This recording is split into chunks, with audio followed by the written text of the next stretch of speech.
قرآن کریم میں طلاق کا شرعی حکم۔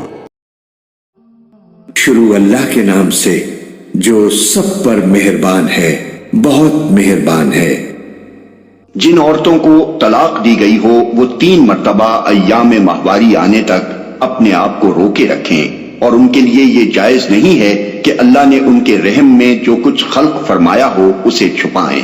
انہیں ہرگز ایسا نہ کرنا چاہیے اگر وہ اللہ اور روز آخر پر ایمان رکھتی ہیں۔ ان کے شوہر تعلقات درست کر لینے پر آمادہ ہوں تو وہ اس عدت کے دوران میں انہیں پھر اپنی زوجیت میں واپس لے لینے کے حقدار ہیں۔ عورتوں کے لیے بھی معروف طریقے پر ویسے ہی حقوق ہیں جیسے مردوں کے حقوق ان پر ہیں، البتہ مردوں کو ان پر ایک درجہ حاصل ہے، اور سب پر اللہ غالب اقتدار رکھنے والا اور حکیم و دانا موجود ہے۔ طلاق 2 بار ہے، پھر یا تو سیدھی طرح عورت کو روک لیا جائے یا بھلے طریقے سے اس کو رخصت کر دیا جائے، اور رخصت کرتے ہوئے ایسا کرنا تمہارے لیے جائز نہیں ہے کہ جو کچھ تم انہیں دے چکے ہو اس میں سے کچھ واپس لے لو۔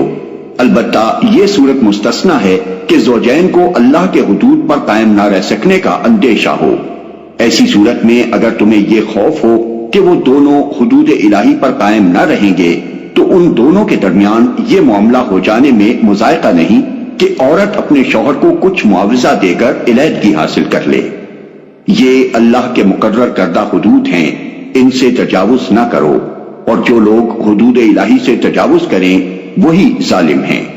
پھر اگر 2 بار طلاق دینے کے بعد شوہر نے عورت کو تیسری بار طلاق دے دی تو وہ عورت پھر اس کے لیے حلال نہ ہوگی، الا یہ کہ اس کا نکاح کسی دوسرے شخص سے ہو اور وہ اسے طلاق دے دے۔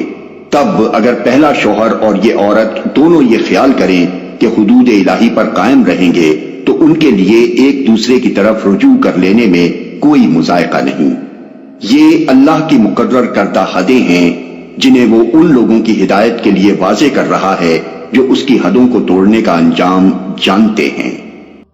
اور جب تم عورتوں کو طلاق دے دو اور ان کی عدت پوری ہونے کو آ جائے تو یا بھلے طریقے سے انہیں روک لو یا بھلے طریقے سے رخصت کر دو۔ محض ستانے کی خاطر انہیں نہ روکے رکھنا کہ یہ زیادتی ہوگی، اور جو ایسا کرے گا وہ در حقیقت آپ اپنے ہی اوپر ظلم کرے گا۔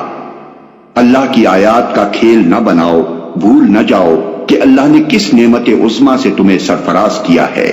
وہ تمہیں نصیحت کرتا ہے کہ جو کتاب اور حکمت اس نے تم پر نازل کی ہے اس کا احترام ملحوظ رکھو۔